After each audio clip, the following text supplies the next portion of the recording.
And we're back with another episode of the Lakers Fast Break podcast. It's Gerald Glassford.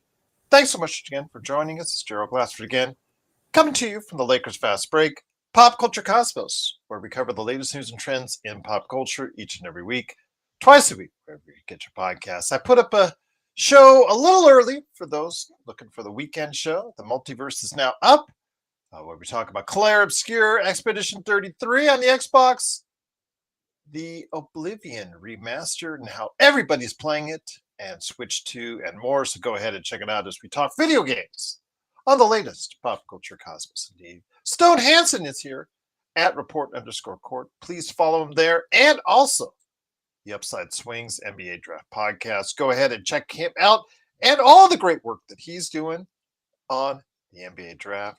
I know that I'll have some questions for him on the NBA Draft I didn't get to cover on our last conversation. Maybe I'll do it today, maybe, or we may save it. Let's save it for another day because the Lakers still do have a pick in the draft. So we'll do full episodes, draft episodes. I'll make sure. Yes, I love it. That's how we got to know each other in the first place. Exactly. So we will go ahead. All right, I love it. Draft talk will begin here in the coming weeks and months.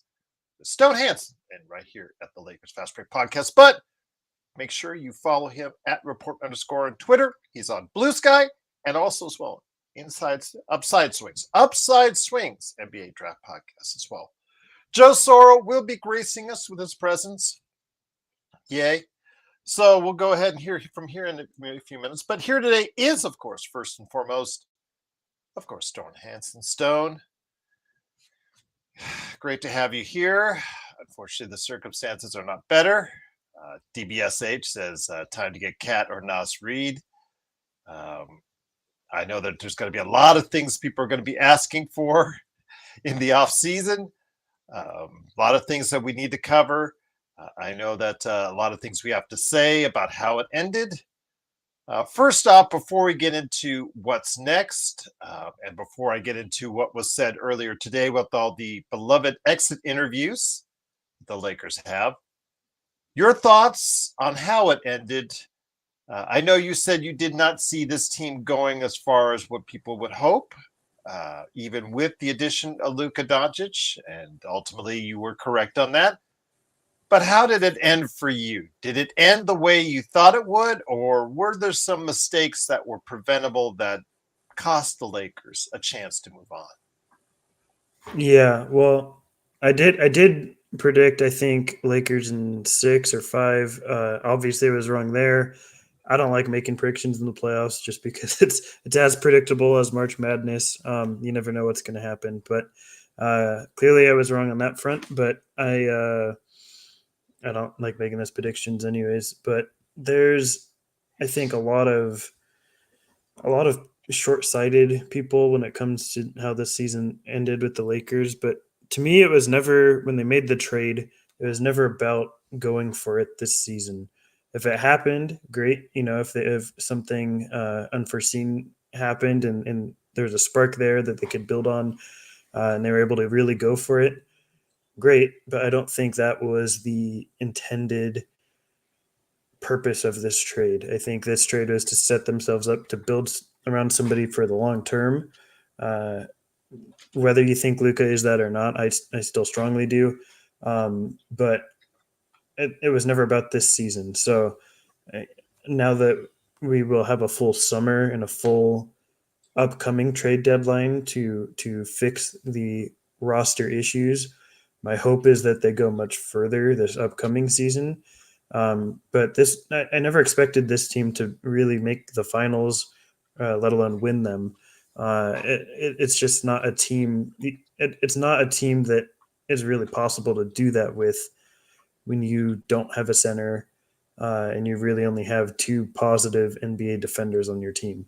The Lakers have obviously a plethora of things to address in the coming months when it comes to this roster and the construction of it, but there just wasn't enough time to do that once they had traded Luka, 5 or less days before the trade deadline. So it was never about this season, and that's why, to me, I don't care how it happens. I don't care if it's the first round I don't care if it's the NBA Finals. If you lose, you lose. And to me, a loss is a loss, regardless of how it happens.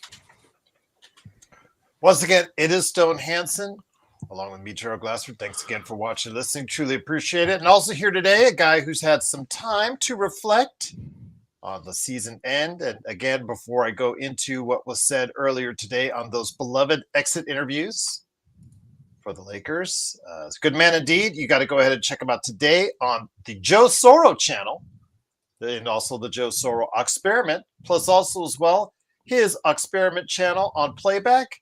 Of course, what he does with his company, Simblades with a Y.com, and of course his game that's out there on Steam, Corrupt, Coreupt. It is Joe Soro. Joe, good to have you here. I'm on with Stone Hansen.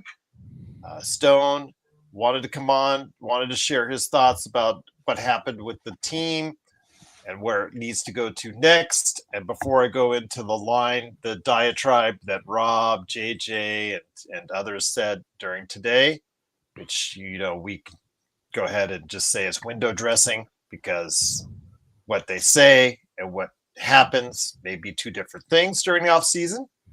But your thoughts, my friend, now that you have some time to reflect, some time to get away from it, as far as step away a little bit from the ending of the season. How's it going for you, and how do you think it's going to go for the Lakers? Well, that's exactly what happened today. Is I didn't watch anything today. I did see snippets of it online, and while I was going through the channels, but there wasn't any desire to listen to hyperbole and just cliched responses, because that's always the case in most of these scenarios. The most important thing this summer will be to get an understanding of where this team is going to go after this year. That's going to be the most important part. Maybe in some cases more important than the acquisitions they make during the summer. And it tails all around LeBron James. The Lakers will need to make a commitment to what direction they want to go from here on out. The season, I agree with Stone, this season was I don't even know what word to use other than unexpected. Just all around, just surprises left and right. Winning 50 games was a surprise. Losing in the first round was a surprise to Minnesota. Obviously, the biggest one, getting Luka Doncic. But the biggest surprise was the best surprise, and it was the best move that the Lakers could have made in any scenario. And when you have a 26-year-old superstar who, in my view, still has not hit his prime square, possibly maybe next year, maybe the year after that. Either way, that's good news for the Lakers, because Luka is not one of those guys that's like Tracy McGrady or Vince Carter, high flight types where there's going to be a shelf life for them maybe in their early 30s. Luka doesn't need freakish athleticism to be effective for a decade. And the Lakers have a couple things that they need to consider here.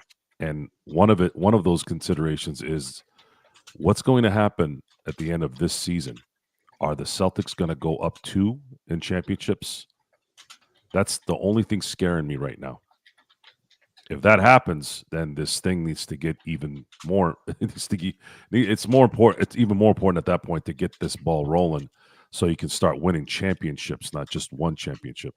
And that will have to include a roster that's tailored around Luka Doncic, not LeBron James.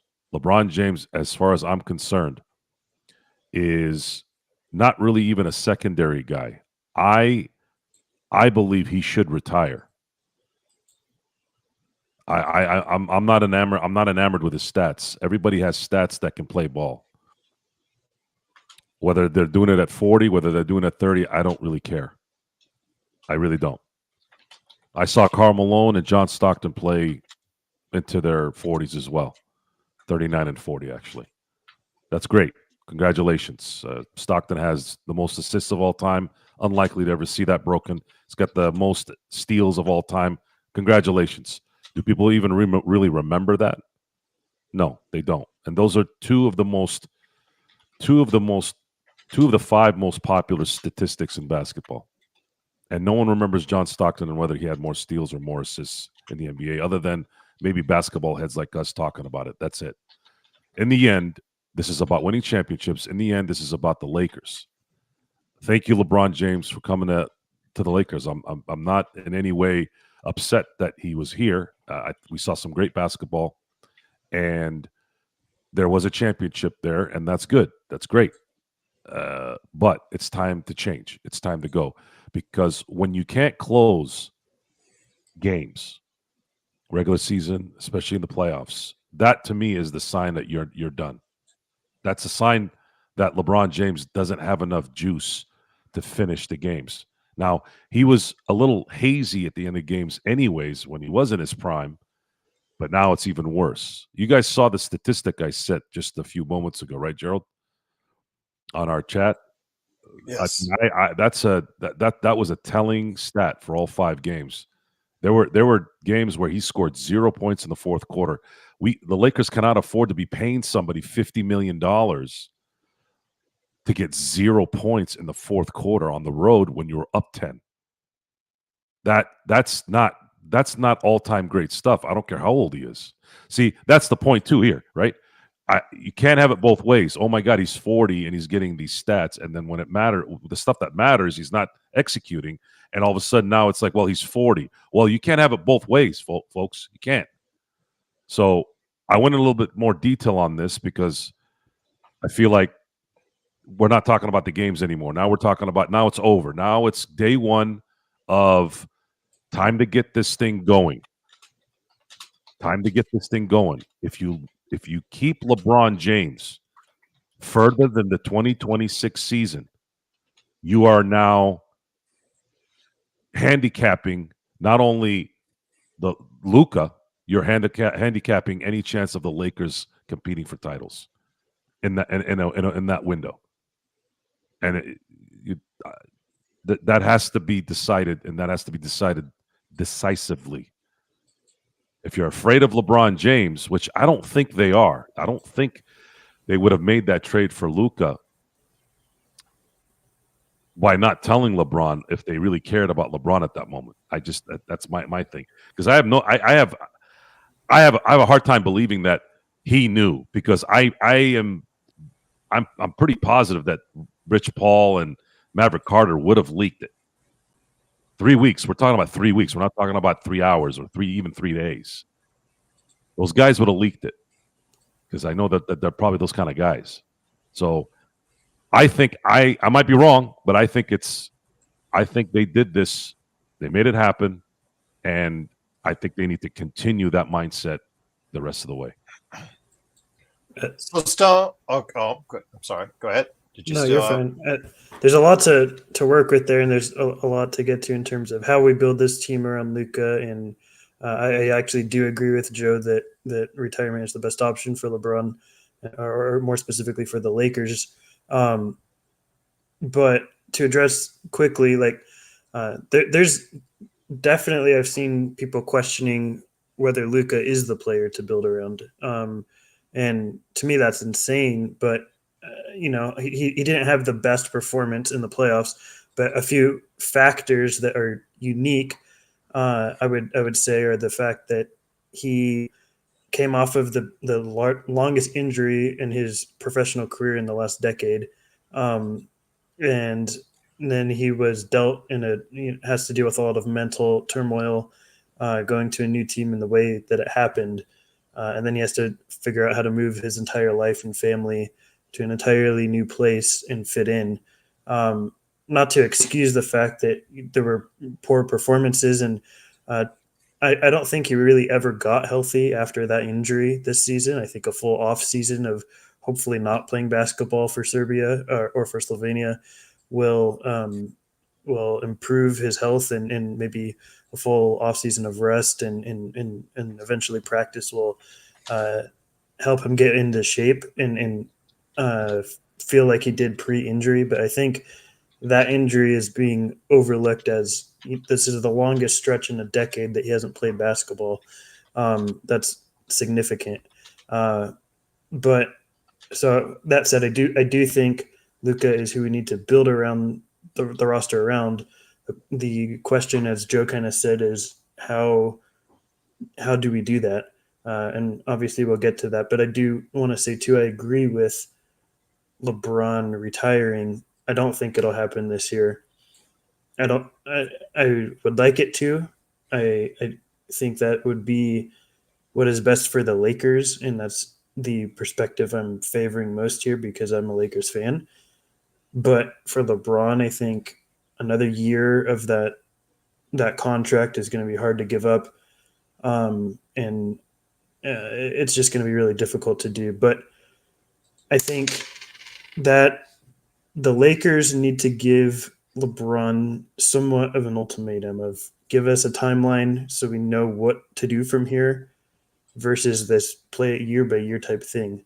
The Lakers will not do that because they're very superstar friendly, but that is what they should do in order to better anticipate what moves they need to make. I think LeBron right now is kind of there. He's obviously productive, but not in a way that is best for this team to win because he's not an ideal player to fit alongside LeBron or to fit alongside Luca. And I think you want to build a contending team, but you want to build one that contends for multiple years, and you extend that window as much as you can. And I think the priority should be to find who that number two guy is for this team. It's not going to happen this summer, unfortunately, just because LeBron and his money will be on the books next year, most likely.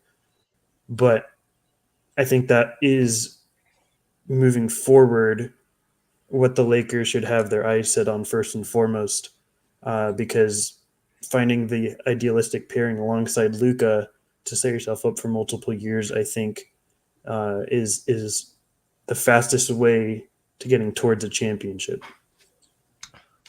One of the things that was mentioned earlier today, and once again, it is the Lakers Fast Break. It is Stone Hansen from the Upside Swings NBA Draft Podcast and at Report_Court on Twitter, along with Joe Soro from the Joe Soro channel, Joe Soro Experiment show, and also Playback TV channel as well.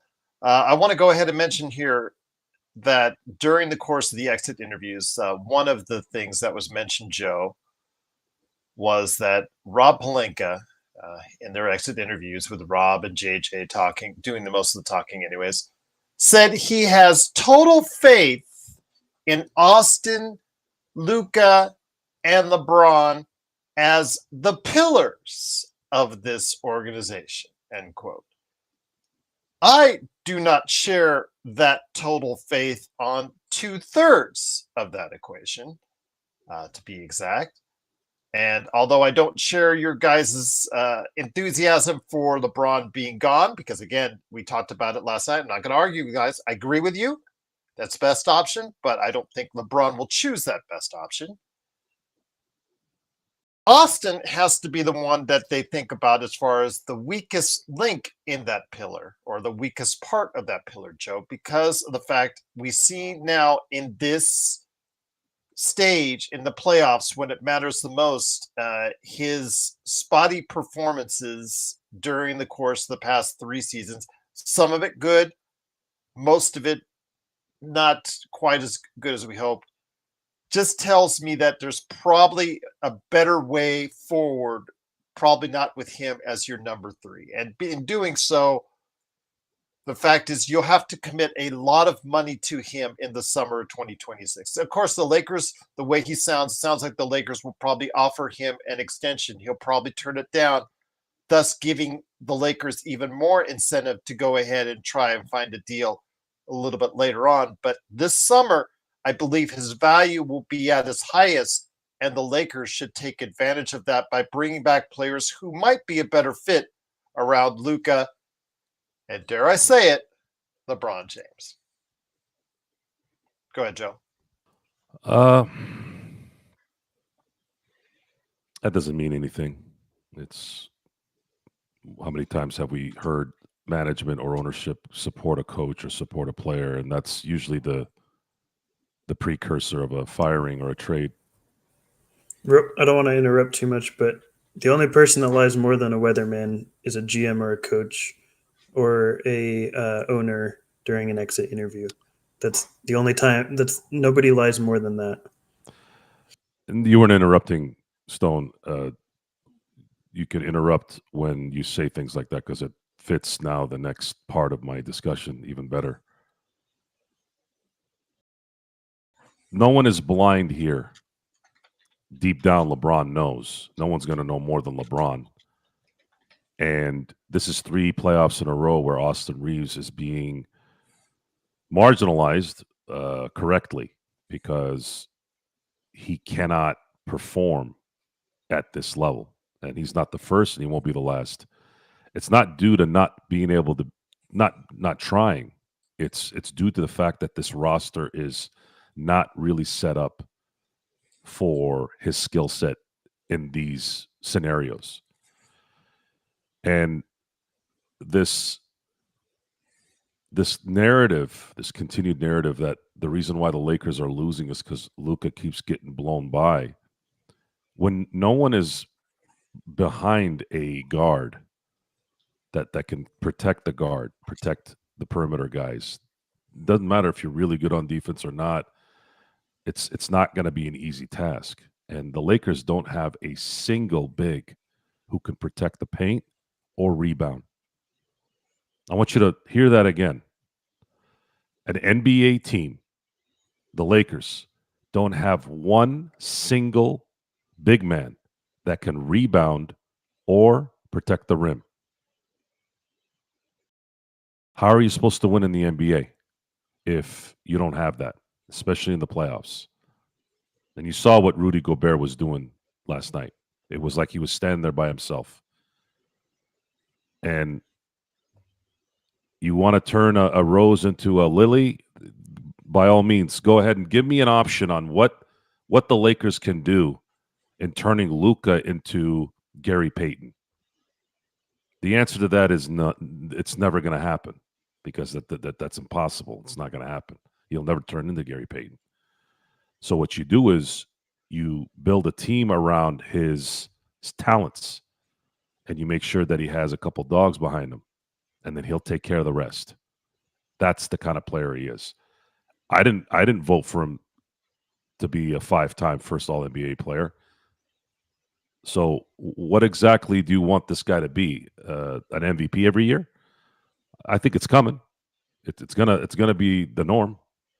He's not a flashy player. This guy is cerebral. He's going to play below and on the ground, which means he's not likely going to be hurt. And coming back from that injury was lingering for a while, and he finally did something about it, and it still was probably too soon to come out. And now he will have a short season as opposed to the last couple seasons where he went to the Western Conference Finals and then went to the finals. He will have a long extended time to really get himself situated personally, by the way, and then physically and mentally. And Rob Pelinka's job is going to be about making sure that this team is ready to start the next phase of Laker championship ball. We know, I'm pretty confident in it, that LeBron is not going to retire. If he did retire, it would be a blessing, but he's not. LeBron wants the flowers. He wants the cars. He wants the candy. No one loves LeBron James more than LeBron James. And I would even go as far as saying I don't think I've ever seen any NBA player in my life that loves himself more than LeBron James. So LeBron James is coming back. The control that the Lakers have is that they need to make sure that he doesn't have the say after 2026. That is the key here. And whatever happens with Austin Reeves, you have to also understand he's making $14 million a year. He's played above that number regardless of his performance in the playoffs. So I'm looking at it from that perspective. If you can use that number, and if he thinks he's a $30 million a year player, that got squashed this last week. No one is going to pay him $30 million. That's not going to happen. It's just not. Maybe somebody will give him 20. And in that case, I think he's still good for an 82-game season, making $20 million and doing what he's doing. The only thing is you're going to have to bring other talent around. That's going to be important. How? Expiring contracts, maybe some wizardry, maybe try to convince somebody to take Vandel's contract, whatever. Whatever that ends up being, Rob's got a lot of work to do there, and it's gonna be two particular positions that he's gonna have to go after. One is a big man that's a legitimate starter. The other is another perimeter player that can break down a defense. Those are very hard to find, by the way, without paying $30-40 million. So you have to get lucky there too with the right partner and the right deal. And that's where it is. I'm not looking for a 180 change all done in this summer and let's go after it 2026. For me, I'm looking for the answer to the question is, are you guys serious about the next phase of championship Laker ball? Because that starts next year when the Lakers actually have a first-round pick, when they actually probably will have a better free agent pool to pull things out of. Those are the type of things that they need to be discussing.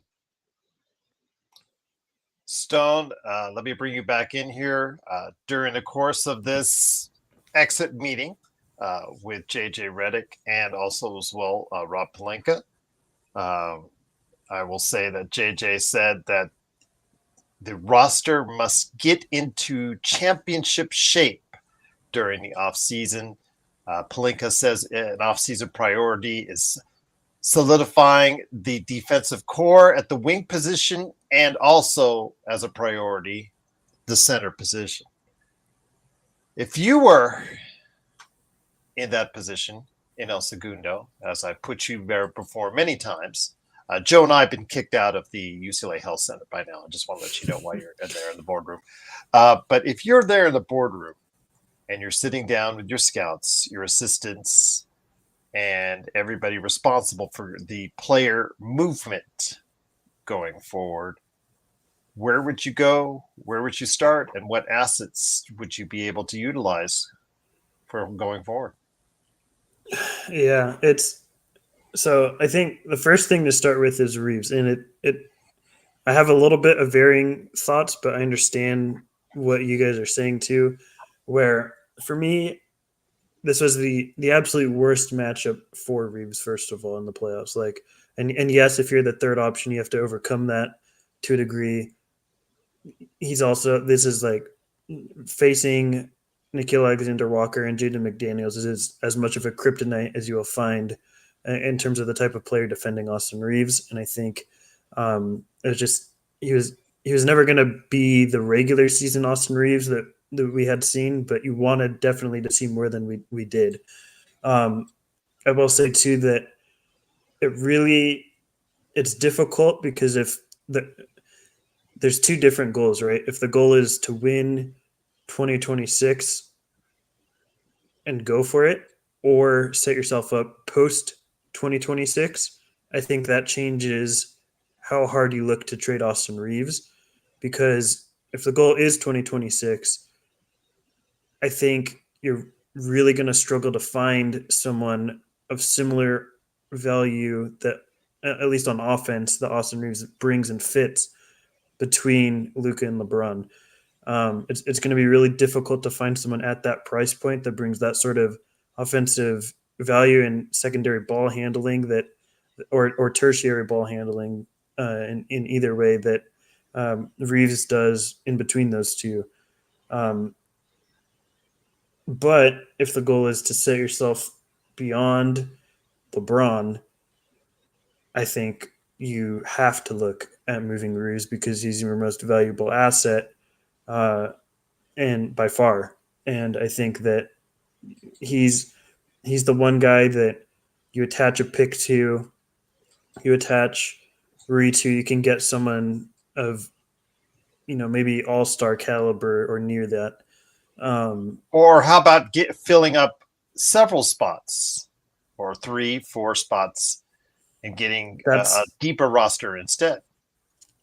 That's the thing, but it also is difficult to find. Not only is it supply and demand, and not only is the supply low, but it's extremely low to find what you are demanding on the same team, if that makes sense. So to find what I'm happy about is that Pelinka, I think you said it was Pelinka. I didn't have a chance to look at the interviews today, but Pelinka said that they need center and a wing defensively. He's absolutely correct. Those are my top two priorities as well. And the fact that he identified those correctly is a positive. But finding those two things from the same team, I think, would be a bit difficult. But if that is the goal, I think in you're looking post LeBron, Reeves has to be involved. There's just no way around it. But if the goal is, can we do it with the roster that we have and just add a center? I think it is possible. It is going to be pretty difficult. I would also say too that what Pelinka says is absolutely correct. Unfortunately, I'm not completely sold that he really practices what he preaches, because we saw him trade for Mark Williams, and as great of an offensive fit as Mark Williams might have been, he is like defensively one of the worst bigs in the NBA. And for a guy that size, that is extremely troubling. Exactly. And so, maybe since then, that trade was obviously earlier on in the season. Maybe since then, Pelinka has come to the realization that, maybe that wasn't a great trade to begin with. And my what I value in a center has changed, and hopefully that is the case. But the question marks of whether that is really what he gets, or if he just gets a center because they're a center and a big body that plays starter minutes for a different team. That's TBD. So, Joe, let me bring it back to you. Again, you heard what both Redick and Pelinka said. I said it pretty much paraphrasing their most important quotes coming from this exit interviews per se. But Redick is expecting the roster to be put into championship shape sooner rather than later. And I know you said that you think it's more of a process and certain things have to happen first. But as you know, the Lakers have been known to be a little bit impatient at times and tried to go ahead and try to get everything in all in one swoop. Do you think that possibility exists where the Lakers can have a good enough offseason to get themselves into championship shape?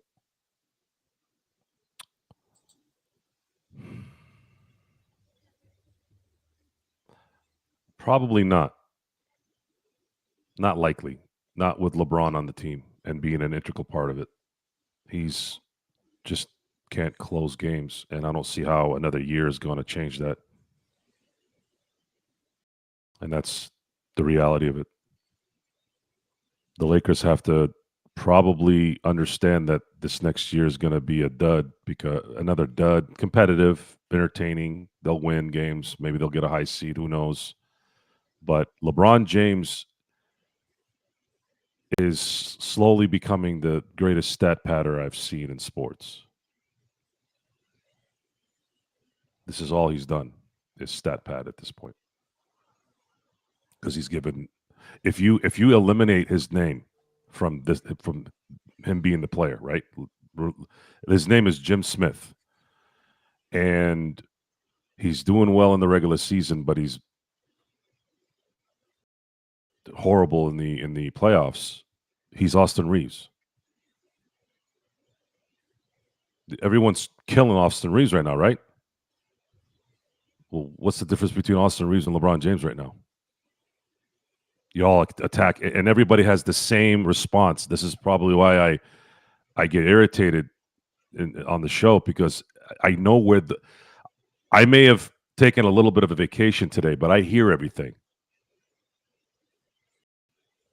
You keep regurgitating the same garbage you hear on TV, and you look at the games and say, yeah, he's getting blown by, and yes, he's this, and not realizing that you're blaming all these issues on a guy who has only been here 3 months when these issues have been here for 3 years. So why are you using that as an excuse? Why wasn't he getting blown by like crazy on his way to the finals? He got blown by in the finals. Sure. There's a bunch of reasons why that happened. Number one, Dallas didn't belong in the finals last year. That was kind of a LeBron 07-esque type run. They just plugged in the right setups and made a run and won some key games, and then got into that final, and you saw Kyrie pretty much lose all steam. You saw guys like Lively not really, Lively's a rookie. Those are difficult games. Gafford wasn't really there. PJ Washington wasn't really there. Luka was dropping 30, but couldn't handle the other side of the court. So this is it's team basketball, especially at this level in the playoffs. You still need good team basketball. And the issues that the Lakers have right now have to be at some point eliminated. And LeBron is a big factor in that, because we cannot have a guy making $50 million a year getting 0 points in the fourth quarter in a game where you were up 10 points going into the fourth. It's not only, and this happened in Denver twice in 2 series. Lakers up the first half, Lakers up the first half, Lakers up going into the fourth, and then they lose. Who's the common denominator there the last 3 seasons? Who has sucked in the fourth quarter in all those games? You all need to really, really focus on what I'm saying here. This is all on tape. I'm talking about the big picture here, not just the 5-game series against the Timberwolves. I'm talking about the 4-game series against Denver, the 5-game series against Denver. That's 3 series in a row. You're paying somebody $50 million to be a star and has played like Austin Reeves. And yet you and everybody wants to kill Austin Reeves.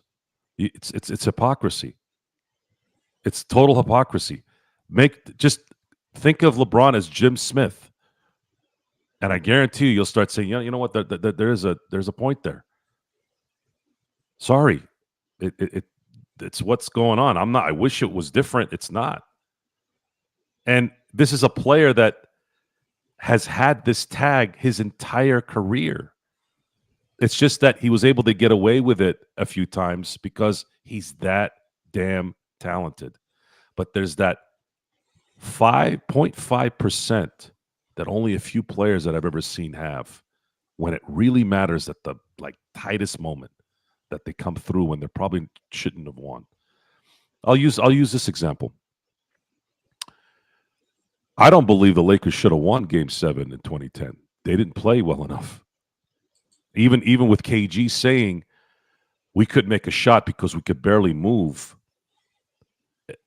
Rondo wasn't an old guy. He should have been the guy that probably took that team home, and he almost did. But what ended up happening in that instance is, and I'm not saying LeBron hasn't had his moments in crucial games and helped his team win. I'm not saying that, but there's only been a handful of memories of that, whereas I've seen other greats have an entire run like that, times 2, times 3, times 4. And this is unprecedented area of playing ability. We've never seen anybody play with the stats at 40 like this. So I think we're kind of celebrating that a little bit, maybe. But now I'm not. Now I'm over it. Now I think it's time to finally say, look, I don't care about it. I didn't care about it before, but it's really a concern now. Now it needs to stop. Now it's time to rebuild, short rebuild, because you do have the star already. Short rebuild. Let's go get some players now that can help, so that when LeBron retires after 2026, you're going to have $50 million to probably go get that superstar. And then you go into 26, 27, not being what are the Lakers going to be? It's going to be the Lakers are going to get a 1 or 2 seed one way or the other this year. And it's not going to be just 1 year. It's going to be a 3 or 4 year run. Wow. The comments, you could just, I feel like the emperor. I can feel the hate flowing through the chat. The hate for you, Joe, is flowing through the chat. Uh, oh, by the way, you don't know basketball at all, according to what Yeah, I see. I don't know basketball. Sure. Yeah. Okay. And that was the nicest of the comments I saw. So Stone, let me bring Just keep. You guys can keep ball juggling yourselves while LeBron gets 28, 7, and 10 in game 52 during the regular season. You guys can go ahead and enjoy that. You're going to get a lot of that again. Go ahead. I'm gonna sit back with Stone and be realistic about things, because look what happened. Look what your hero did. Look what your hero did in 3 consecutive playoff series. Balls undeeped. So I don't know basketball, but I do know this. 1, 2 playoff wins in the last 3 series with Mr. King James at the helm. So Stone, one of the things that's brought up in our amazing chat that just seems to I'm blaming LeBron, folks. You know why I'm blaming LeBron? Because LeBron wants the blame. LeBron is the self-proclaimed greatest of all time, and a lot of you believe that, including John Costa. You want to call yourself the greatest of all time, and you're dropping 25, 7, and 7, and then you turn into a tulip in crucial games year in and year out, and I don't know basketball? How does that make any sense? I'm not doing it. I'm not scoring. Well, actually, I am scoring 0 points in the fourth quarter. I scored the same amount of points as LeBron in Game 4 in Minnesota. How about that? I'm LeBron James, baby. I scored the same points in the fourth quarter. I will blame him, YYC. I am going to blame LeBron James for the reasons I just told you. Maybe you should open up your hearing aid a little bit. He's taken up $50 million. $50 million. And scoring 0 points in the fourth quarters. And then the other quarters, what was it, 2 and 3, G? Don't get mad at me. Go get mad at him. Because if he scores 10 points, 8 points, 7 points in those quarters, Lakers win, right? Oh, how about inbound the ball at least at the end of games? And if he had inbounded the ball correctly, guess what? They probably would have been a 2 seed and would have faced Golden State, which would have been a better matchup. If they hadn't taken the day off against Milwaukee, they might have been a 2 seed. But again, that's a bigger story. But we told you. I want to give props to Stephen A. Smith. I became a fan of Stephen A. Smith today. Really? Yes. That General Hospital scene had me on the floor. The way he had that, oh man, I was just like, I couldn't stop watching it. I was dying. My mom, God rest her soul, man, loved General Hospital. Loved General Hospital. And when he came into that room, I remember I just put my hands up. I'm like, no, he didn't. No, he didn't. And then I kept watching, and I don't want to ruin it, but I guess I can ruin it, can I? I mean, if you don't want to know what happened, just mute it for a second. Man, the way he pulled out that that silencer, I was like, no, and took out a nurse. I am a fan of Stephen A. Smith forever. That was so good. That was so good. Props to Stephen A. Smith. That really, really, really, really made me laugh in a really good way. It's not to patronize him. I really, really enjoyed it. Now I want to go see the episode. I want to see what happened. So Stone, let me bring it over to you. I know that again in our chat, the chat that throws nothing but flowers at us throughout the entire show. One of the things that they're complaining about is Luka Doncic, and Luka didn't get it done when it's needed the most as well. But again, this is a player.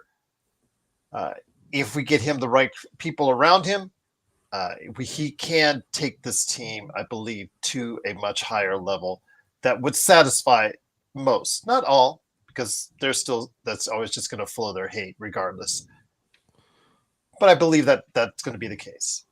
But he does have some deficiencies in his game that people just need to get over. He is not going to ever be a great defender. He had some stops against Minnesota. He had some good defensive possessions against Minnesota. Yes, he had stomach flu one game, and he got really bad back issues. And as someone who has 2 herniated discs, I understand. I know where he has been. I know where he was last night. You get hit in the wrong place, it really hurts, and it's really debilitating. And if you guys don't understand it, get that, that's fine. I understand. But he isn't ever going to be a good defender. I think people need to get over that and beyond that, because what he does for you as a facilitator, as a scorer, is so dynamic. It just understand that you need other assets in place that fit complementary around him. Now, mind you, again, he did have some good defensive stops, which nobody's giving him credit for. I get that. And there were also some really bad ones as well. Yesterday, for example. So that second half, he was like a traffic cone, but a lot of that could be due to what has happened with his back. Again, as someone who has had those type of issues, I understand what he's going through. Stone, your thoughts? Again, building around Luka is going to be the way the Lakers are going to go ahead and do this going forward. People have to get used to that. They have to come to grips with that. But how do you do that knowing Luka has some parts of his game that some people are always going to point at? Some people are always going to go ahead and just shoot the finger at, and understand that there are other assets and other parts of his game that are accentuated better with other players around him that will make this team better going forward. Yeah, I mean, I think it's not excuses, right? Like Luka is generally a bad defender, but I will say last year, like to only minimize Luka to only being this bad of a defender that we saw in this series from this year, I think is telling on yourself that you didn't watch last year, because during the playoffs up until the finals, I would say he was a neutral defender. I wouldn't say he was great, but he did have some good moments. But he was nowhere near this bad. I think there's a lot of things that are unique to Doncic and his circumstances that prohibited him from being better than he was this series. One being obviously the injuries. He still, to me, never looked. I've watched Luka for the past 10 years now. He didn't look like Luka that I had seen the 9 years prior, before the midseason injury to the knee, the back injuries, the illnesses. I mean, I don't want to put things out there that are just speculation, but there's, maybe he is still getting used to the fact that he is a Laker, and not in Dallas, and that takes a mental hurdle to get over. I'm just saying that this isn't an excusing LeBron. It's pointing out facts that can contribute to why Luka played as poorly defensively as he did, because I'm not pretending that he didn't play that poorly. I think Luka was horrendous defensively, and I think there's no denying that to anybody that watched the series. But I think there's factors that contributed to that might not exist moving forward. And if he continues to be this bad moving forward, then maybe there's other things that need to be addressed in terms of Luka and his performance. But having watched him for several years, I don't think he's as bad as a defender as we had seen, especially if you have watched the couple years leading up to this season. I think also, too, what LeBron is doing at his age is pretty crazy. But at this point in time, LeBron is not useful to winning championships if the criteria is maximizing what your best player does, which would be Luka, and LeBron does not maximize Luka. And I think that is what he did as a 40-year-old is insane, but he is, as Joe has pointed out multiple times, a hindrance to the payroll when it's what he's doing is not conducive to maximizing Luca, and he's still making $50+ million. That's something that has to change, because that's $50+ million that, in my opinion, is hindering the Lakers from getting better, because getting better means building around Luca. Yeah, so that's hopefully put in a way that I'm sure nobody will listen or care, but hopefully that's a way that rationalizes it in a way that both Luca and LeBron haters can understand that perspective.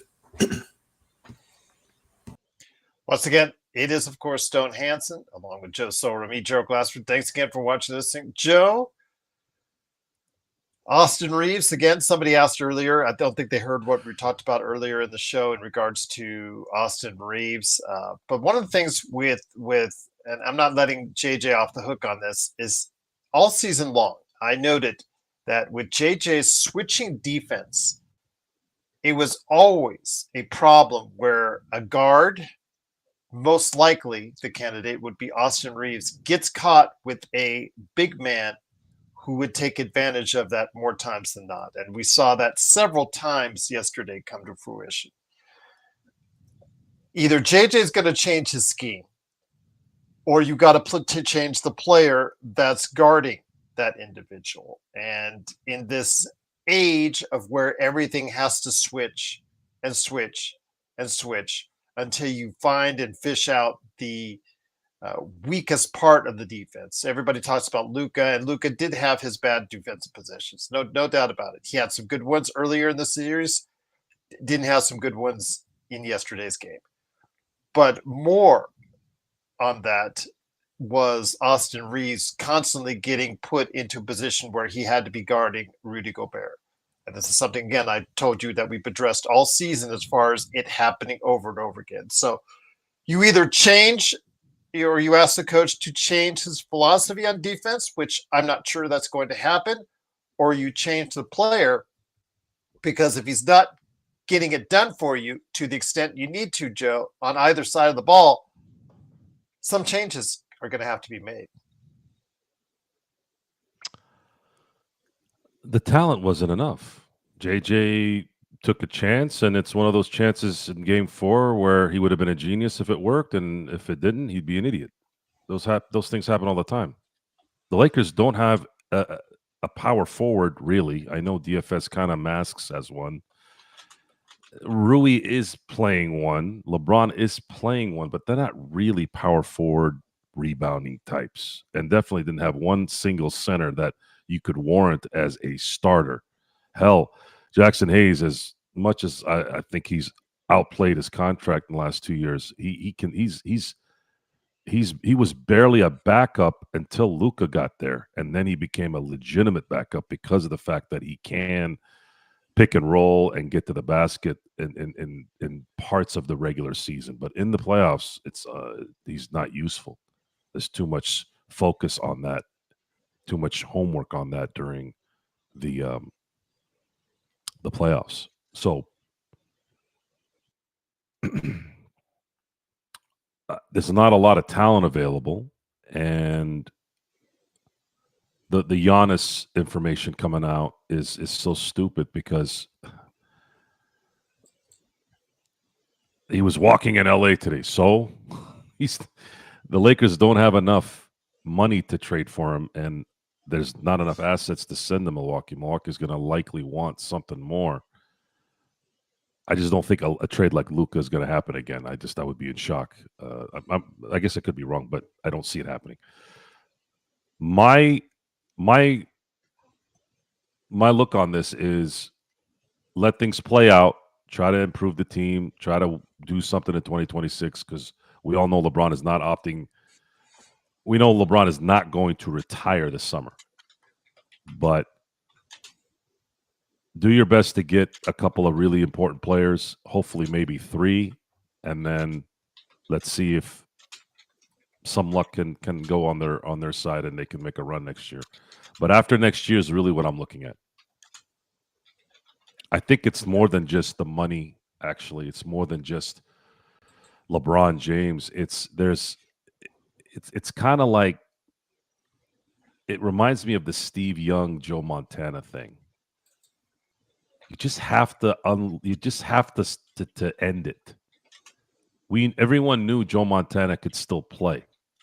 Joe Montana was insistent that he could still play, but it was Steve Young's time.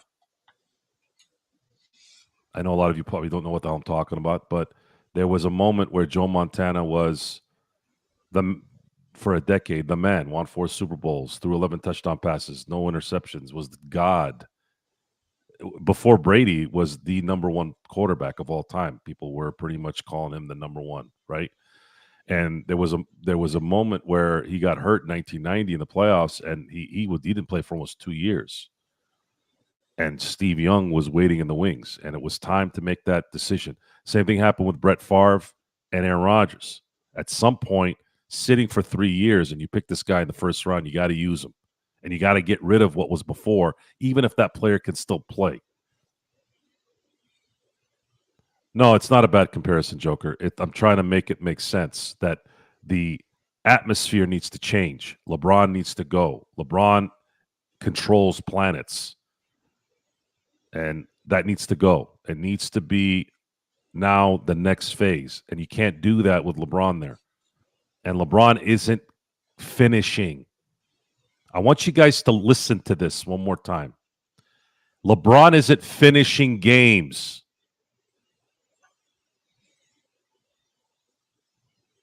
Do you not understand that? If he can't finish games, he is useless to win titles. Focus on that. Stop worrying about Luka's defense, because I keep telling you people, before Luka got here, the same goddamn problems were going on. And then J.J. Redick, what happened with J.J. Redick? What, Darvin Ham was better than J.J. Redick because he went to the Western Conference Finals? Same problems were going on when Darvin was there, when Frank Vogel was there, when J.J. Redick is here. What is it?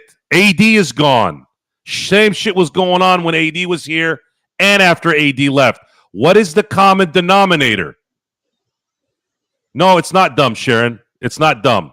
You are fixated on a singular player. I'm fixated on the LA motherfucking Lakers.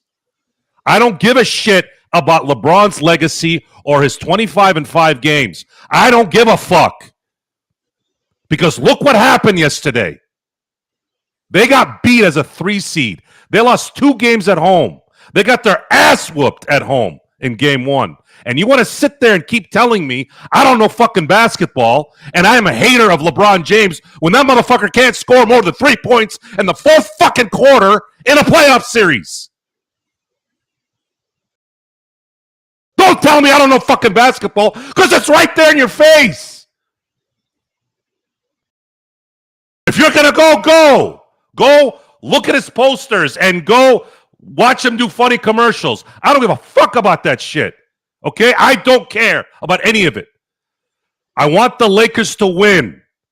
And right now, the Lakers acquired on February 1 a player that's going to allow this team to compete for a title for a decade. I want focus on that. Go ahead and go watch film of LeBron James and doing whatever he does. I don't give a shit. But if he's going to sit there and score 0 points in the 4th quarter and not even be able to fucking inbound the goddamn ball in Chicago, game in and game out, I don't want that. I don't want it. And if that means I don't know basketball, you're a fucking idiot then. Seriously. Stupid response to that. I'm not doing those things. He is. Now, if he had played his ass off and he lost, there is a difference. There's plenty of players that play their ass off and still lose at the end of games. There's a difference. Not 0 points and 3 points in the 4th quarter, especially when you're up double digits. How many times did that happen in the last 3 series that they lost? Go look at it. I'm not going to do your homework for you. Once again, it is the snack pack from the Lakers. It's Gerald Glasser, Joe Sorrell, and Stone Hansen. Stone, before we go, I know again you and I will have some great conversations on the draft coming up. But before I do that, Parade on Figueroa coming in with the save on the last question, or one of the last questions that we'll touch on before we go. He says, I really don't think this team can reach a championship level until Luka commits on defense. Do you agree? Parade, I'll say this. We did talk about it earlier. He's never going to be the defender that you want him to be. Simple as that. But he's so dynamic offensively and brings so many things to the table. He just has to be, again, just what? What did you say, Stone? Just a neutral. A neutral. There you go. That's the best way to say it. He played defense at times in that earlier games in the series, which nobody gives him credit for. And I get that. I understand, because all you're seeing is the bad, because he did play terrible on the defensive end in that second half yesterday. I get that, but you're expecting something to happen that's not going to happen. I think you guys are asking for something that is not there. You're asking him to go ahead and be this lockdown defender, which he is not and will never be. But if he's a neutral on defense, as Stone says, I think that's the best that's going to happen. I think that's the best that is needed, because hopefully by that time we will have put some better players around that going forward, Stone. Yeah, and by committing or buying into defense, that's really the most you're going to get out of Luka, and it is enough, I think, with the right pieces around him. So yeah, I would say if he does commit, and again, by commit meaning getting to that neutral level defensively, I think the Lakers can win championships with him at that sort of defensive level.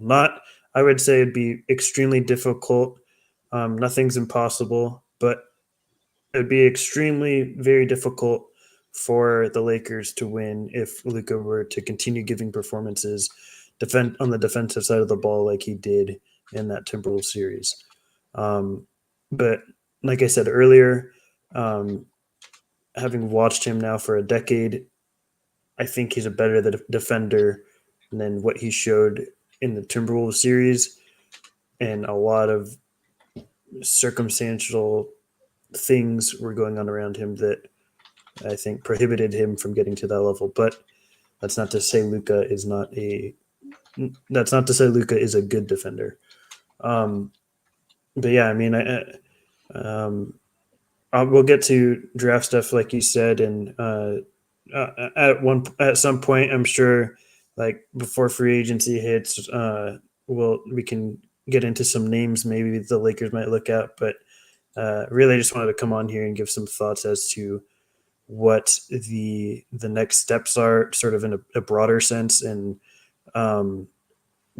why championship expectations should have never existed for this year, and why we should still be happy, because, and at least from my perspective, a lot of people seem to disagree, which is crazy to me, but we got our building block of the future, and that just didn't exist for us before this season. So for me, yeah, we didn't win a championship. I don't really care what round we lost in or how many games it took, but we got, in my view, at a better point as a Lakers franchise than where we were last season, because now we have someone to build around for the future. But that's pretty much all I have to say on the Lakers season and where we go from here. But I appreciate you guys having me on. No worries, always, my friend. It is Stone Hansen for the Upside Swings NBA Draft Podcast. Joe, again, they're the haters. They're all there. They're all lining up on Luka. They didn't see the game, obviously, so it's apparent that they didn't watch the game, the whole game. Yes, Luka's defense in that second half was not good at all. But when he gets stops, again, he gets zero credit. He got stops on several occasions in the earlier games in Minnesota, and it didn't seem to be as much of an issue then. But again, also, AR was constantly being switched upon and they were singling him out primarily on defense because they always got to get Rudy Gobert on him. So again, does Luka need to be better defensively? Absolutely. But he will never be the defender you guys need him to be. But he will be the defender, or at least a good enough defender to get to the point, guys, that if we surround the right people around him, he can lead us into several years of high level and championship level basketball, Joe, if you guys will allow him to do so.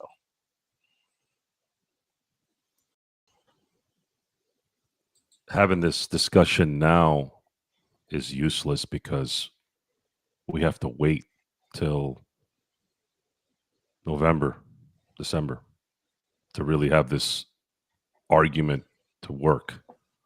Now it's just Lucas sucks on defense. Okay. And then completely not hearing anything I said the last 15 minutes. Nor me as well. So. Right. So it's futile. Again, it's better if I just talk to this wall right here right now. Every time, guys, the sun is out. It's right there. See it, right? See the light? And then the response will be, well, Luka allowed it to shine. He scored 38, and it obviously does nothing. Luka moved out of the way of the shade, so now the sun is coming in and it's hot. That's the response to everything, because that's what they've been programmed to say, because that's all that was on the tube for a week after Luka went to LA. Fire and brimstone after he left Dallas. It was a classic PR move of destroying what they sent out so that they can calm their fan base down and manipulate the deadheads that are in here who, for some weird reason, are infatuated with LeBron James. No, I'm not buying into your shit because it's not true. It's not. This is still a team game. You need to construct this team to the star that is on your team. What are you going to do when Shaq was in his prime? Are you going to get him shooters and good guard play, or are you going to get 3 other centers to play with him to better use his talents? How are you going to put another big man next to Shaq back in his time? The lane's going to get clogged, right? Am I putting this cleanly so everyone can understand, since I don't know basketball? What would they have done if they had 2 centers on the floor or 2 big men? Oh, here, I'll do one better for you guys. Just so you guys know that I know my history. I don't know if you guys will still believe that I know basketball, but let's talk about this for a second. Gerald, Stone, I know Stone, you're a young guy, but Gerald will know this. Stone might know it too, but because he's a historian too. You remember the Penny Hardaway draft? You remember who the first pick was that year? It was Chris Webber. Now, at the time, Chris Webber was block. Probably had he not been kind of a deadhead, he would have been a surefire first ballot Hall of Famer. His talent was immense. Get the ball in the block, and he could pass with the best of them. Phenomenal team basketball player and individual player. Like Chris Webber was really good when he was on. So what was the discussion about not having Chris Webber come to Orlando? Because Orlando won the lottery that year. They weren't supposed to be even close. I think they had 1 ball, and they got the ball. At that time, that's how the lottery was. So instead of getting Chris Webber and clogging the lane, Shaq says he convinced management to go get Penny because of the Blue Chips movie, but I don't know necessarily if I believe all that. They made a trade for Penny Hardaway, and they got a lead guard to play with Shaq, and it was instant positive, right? They went to the finals 2 years after that, on the second year playing together. Now imagine if Chris Webber was on that team with Shaq, both on the block. Now, years later, I could have seen Chris maybe sit kind of like the Karl Malone role. Am I boring you guys with facts now? No, I'm just laughing at what Sports Baby said to the chat. So I'm just saying, That's a typical Joe line. I'll just leave it at that. What is it? What do you say? I can't say it on the air for our Oh, audio okay, good. listeners. So it's I'd like to be derogatory. more Okay, good. respectful of that. The Yes.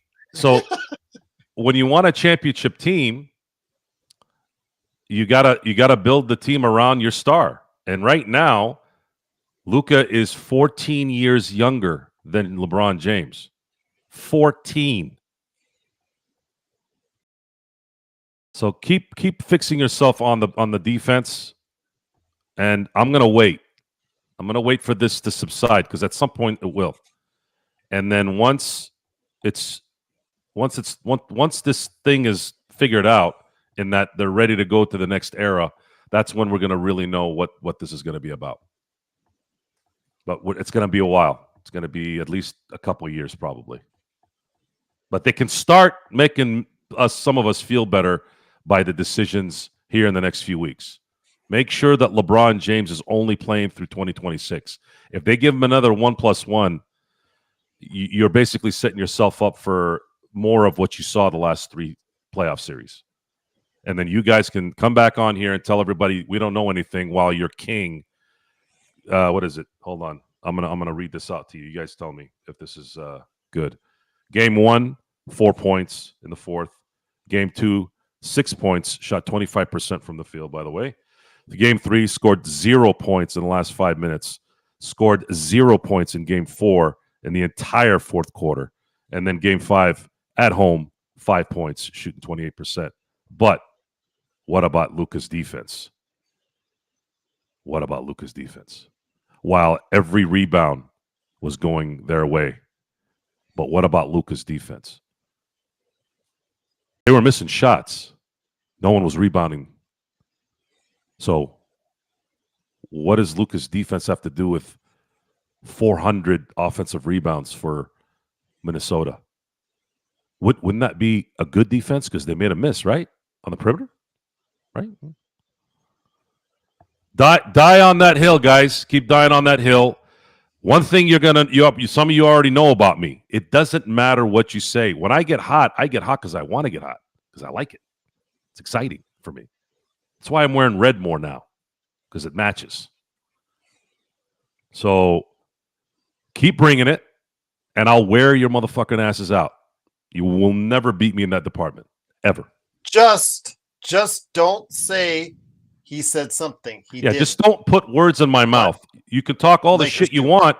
You obviously see we're not talking, oh, we're going to send your ass out like all those pussy-ass freaking shows out there. No. You want to talk some shit like you did today? Yeah. I like it. Keep it. Bring it. Almost 1,000 people have already viewed the latest short, which shows Joe. And it sucks because I got to pop my coming. I was upset at that pop. It was driving me nuts. Popped again today, but as soon as that's already shipped. As soon as it gets here, hopefully I can get rid of this stupid pop when I'm and Laker Doomers, he's just still in the. I don't know why he's still in the chat. He just got shamed so badly by you, and again, people are watching it, and it's only benefiting the channel. But hey, it is what it is. But Stone, before we head on out, my friend, before we talk again, we'll have many more conversations. I know the Lakerholics are still talking about doing something together for a season-ending deal for them, but we're going to have shows throughout the summer, but we'll be focusing on the draft. But you are focusing on the draft here and now. Before I talk about our great shows that we got upcoming with draft talk between for you, what the Lakers need or what can the Lakers possibly get at that pick, plus what's the latest news and trends and shifting as far as analysis that a lot of people are having on the draft. I know you are starting to put a little bit more effort into what I thought you said you might take a break. I love it. I wanted to take a break. But it drew me back in. Just like Al Pacino, Stone, it drew you back in. So what's going on with the NBA draft and Stone Hansen for your world at @report_court and the Upside Swings NBA Draft Podcast? Yeah, I'm Drew you back in. Yeah, no, I'm an addict is the problem. I am working as much as I can between my full-time job and watching draft film.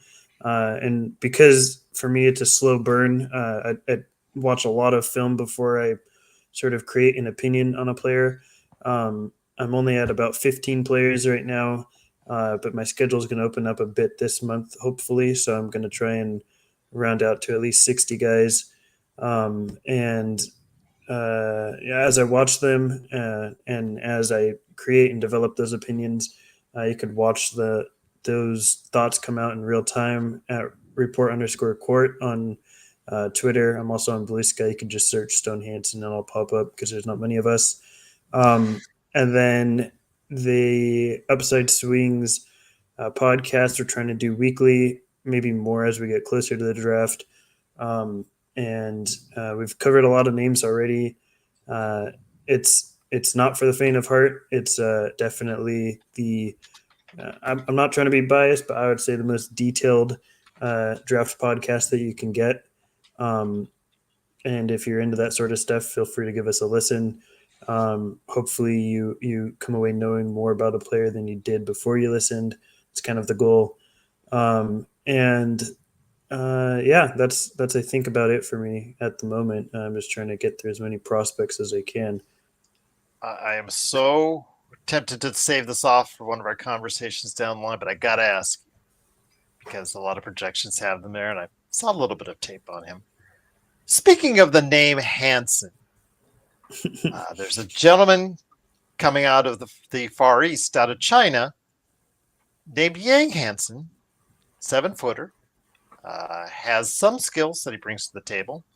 Have you had a chance to see Mr. Yang Hansen coming out of China as a possibility for the Lakers at number 55, where he actually has been in, I know it's early, but some of these prognosticators have targeted Yang Hansen for the Los Angeles Lakers. Yeah. Unfortunately, you are going to have to save that question and ask me next time because I have not yet watched him. I just wondered with the Hansen connection. I've watched him, but not enough to feel comfortable having an opinion about him yet. So fair enough. We'll save it for the next one. Hold off on that question. All right, fair enough. Why was that all devious, Gerald? It wasn't devious. Why were you smirking when you? Because the Hansen connection. His name is Hansen. His name's Hansen.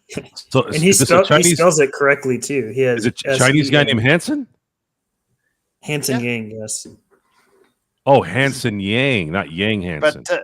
But some people have put it. His name is Yang Hansen. I'll just leave it at that. But yes, it's Hansen. Yeah, that's a cultural thing where they reverse it, right? Yeah, Chinese names are a little finicky, so it's difficult to find the real spelling sometimes. But I'll have it for you next time. Okay, good. We're going to have more than one conversation on the NBA draft, hopefully, as we always do, leading up to the NBA draft. And Joe, you've got the Joe Sorrell channel.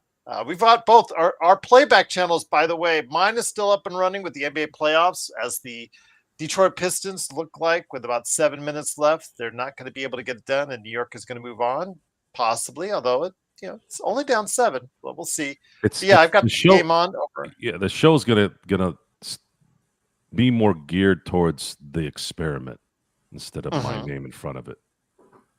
My name will be there. Everybody will know who I am, obviously, but it's the experiment. That's what the show will be. It will be the experiment, and the production value will be geared towards that as well. And of course, the information will be. The structure of it is still kind of being experimented on. Still don't know exactly where I want to go with it, but I've been very happy with the last 2 shows. A lot of responses, a lot of relative for someone who's only got 9. I think I'm not even at 90 yet. I think I'm at 89, and I'm getting over 120 views. I think that's a good sign that things are building. It's great, slowly. Man. So yeah, it's time is a little bit of my enemy in putting more time in this, but I'm crossing my fingers that soon will be in the rearview mirror. Next week. Anytime you're getting more views than your subscribers, it's a good thing. Correct, and that's one of the first things I wanted to make sure was going on, because that's a good sign that the future is good. That if it continues to stay with that, I want the show to get to 1,000 subscribers within the calendar year, within the next year at the latest, and I want 1,000 people watching it. That's kind of my goal. That's what I'm going to gear it towards. And again, I have to thank you, Gerald, and thank LFB and all the people who have been on here. I'm not everybody's cup of coffee, but I'm definitely that. Is this show today's show? I'm not Starbucks. I'm not even Coffee Bean. I'm that off the cuff, very, very, very happy 40-year mom and pop show, because that's how my brain works. Now I'm pretty modernized. I'm not, hey, get off my lawn in a sense of, I'm not going to listen to what you say. No, I'm with it too. Don't get me wrong. I'm about technology. I'm about current music and all that too. I get it, but you're not going to get this. You're not going to intimidate me. Number one, and I'm not trying to intimidate anybody either. If it comes off that way, that's probably something you have to ask yourself on why. Because I'm hundreds of miles away. You shouldn't be intimidated by some schmuck on a mic on a broadcast. I don't think you should do that. But talking smack is my language, and even if it's a little serious, I think the benefit is for a lot of people, even those who do get upset, understand that you can always come back, because it's just not that important. It's supposed to be good, fun dialogue, and sometimes it gets serious. So there you go. What was the next Upside Swings, that NBA Draft podcast? When is the next episode coming out, Stone? Sometime next week, late next week. Okay, just want to make sure. Yeah. I wasn't sure when you dropped that. So okay. And check us out Looking on forward to it. YouTube too. We just started on YouTube, so for Oh, those God watching help on you. here, yeah. God So help you. for those watching on here, we don't do live, so we don't get the live comments. But if YouTube be is more good. your jam instead of audio, you feel free to subscribe and check us out. There you go. That is Stone Hansen at report_court. He's also on Blue Sky as Stone Hansen, not Hansen Yang. But also as well, Upside Swings NBA Draft Podcast and the Joe Soro Experiment you can find at the Joe Soro channel as well. Looking tomorrow night, you said. I think you said in the comments. Is that correct? Tomorrow night? Plan is to have a show tomorrow night. Okay. I know it would have been easy to make one tonight with everyone being off, but I do want to have some substance and start really talking a little bit more Dodger baseball, because the Dodgers are getting back in their little rhythm again, and they're in first place, back in first place, and it's going to be a hell of a In the year. West. Oh, Correct. in the NL. Excuse me. In the NL. Correct, So, correct. I believe they had the same record as the Mets for overall best record in the majors. I think didn't the Mets win this today? This was a few hours ago, though. I don't know if I have to look at the out of town scoreboard. I don't know who's playing right now. Okay, because I think the Mets won earlier today. Because Then they're up by half a game now. Yeah, or maybe Soto it was hit, 2 homers today. Yeah. But no, they lost. They lost to the Diamondbacks. So yeah, there you go. Soto hits 2 home runs. They only scored 2 runs. There you go. Joker. All right. Joker. This is about sports. I'm a sports guy. Baseball is my jam. Football is my number 1. Basketball is my 1A. Baseball is my 1B. If I had to pick, y'all don't see the football side of me. I'm bigger in football than basketball, believe it or not. But basketball is a little bit more relatable, because you can still play basketball. You can't go put pads on and go play with the. I mean, I guess you could. The sheriff versus the fireman. They usually have a game down south in San Diego. My old partner in the radio is a cop down there, and yeah. As a barber, I love the show. Comment. Every stage of beard growth. Yes, good one, Polar Nights. Good one on Twitch. That's a good one, Polar. Yeah, that's a good one. I don't. Is Judge the new Bonds? It's interesting you say that, Ace. No, Bonds is always going to be a better hitter than Judge. I'd say better 400 right now, Joe. I'd say he's a better home run hitter, sure, but that's the point. Is Judge? He still hits for average. Don't get me wrong, but Judge.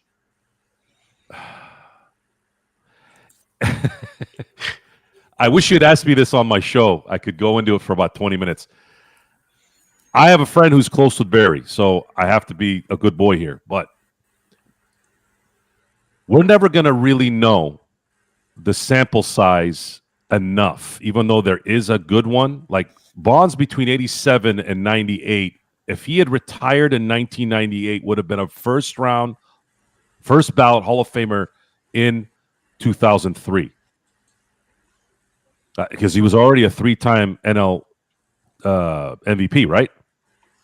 And the reason why I picked 98 is I believe that's when he started his cycle. That's when I think he started gear. And he became not just a superhero. He became a leading superhero like Batman or Superman. Not a secondary or a third tier comic book guy like I don't know, the Ant-Man, like even Iron Man, until Robert Downey Jr. made him viable to be a one. So if you're going to compare Aaron Judge to Barry pre-gear, they're very similar. You know why they're very similar? Because they both struggled in the postseason when they were in the postseason before Barry went on gear.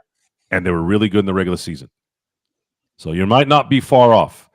I would say no one is a better hitter. No one is a better baseball player than I'd pick him over Judge as far as being a baseball player. But Judge is making a case for him being a better power guy in the end. That's kind of where I stand on that. And check out more of what Joe is saying on the Joe Soro experiment tomorrow. I'm sorry, G. Hold on a second. Real Laker. I don't necessarily. I'm not going to create a show to respond to people who disagree with me, because people are going to disagree with me on every show, anyways, and that is the point. That is the point. Some of you have gotten used to this, so it's easy to explain it to you. But for those who aren't here all the time, when I get angry, I told you guys, it's like a firecracker. You light the fire, you light the fuse, it blows up, and then it's done. That's why I don't have heart issues. That's why my blood is clean. Blood pressure is, I think we checked it the other day, it was like 126 over 80, 84 or something. I'm good, guys. Trust me. Don't worry about me. The only thing that's going to take me out is someone putting a gun to my head while I'm asleep. That's your shot. That's the only way I go out, at least for right now. So Detroit has taken over. I spoke a little too soon. Detroit has taken over the lead, but 5 minutes left over New York. So we'll see how that transpires. But yeah, I could hop on over to the Lakers Fast Break. I have the game on there. Stone, great to have you here. Joe, great to have you here. And last thing, for members of the Lakers Fast Break. Come on, Doobie. I would like to think that you'd call me something better than this guy. No, LMAO, of course, laugh my ass off. His guy is the best. I know what he said. It's a typo, but I know what he meant. No, I know as well. Just again, one last thing I wanted to mention to our members. I am going to have a review up tonight for you guys first. What, are we taking a test? Oh. What do you got to test? I saw Thunderbolts, and I'm going to let them know how it is. Oh, that's what it was. And members will know what it's going to be first. Was it before good? Anywhere else. I will tell you that review if you're a member. Not even a tease? Of course. Tease indeed. But it is, of course, the Lakers Fast Break. We'll be back most likely this weekend. I think the Lakerholics are trying to plan something out. If not, Joe and I will find some time to go ahead and get you guys through the weekend and get you these start times. Hopefully at the better. You're still my guy, Doobie. You're still my guy, baby. You're still my guy. Hopefully at the other end, there will be some light. And somebody gets Sharon back here. I don't know why she left. I'm sad about that. She said she had. She's like, I'm done. I'm done. Somebody call her up. Say, come on. You can't do this. Oh, come on, Joe. That's not the first time you pissed off someone. Yeah, but still, man. I mean, come on. They don't usually say They're it. grown adults. You say what you say. It is what it is. She's gone. It's like the void, sucked up into the void. Put in that Thunderbolts thing there.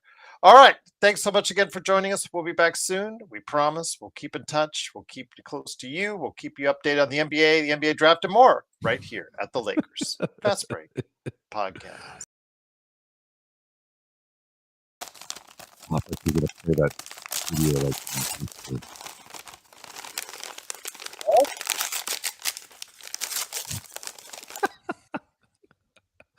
Your ending yesterday was better. I have to go back. I forgot what I said.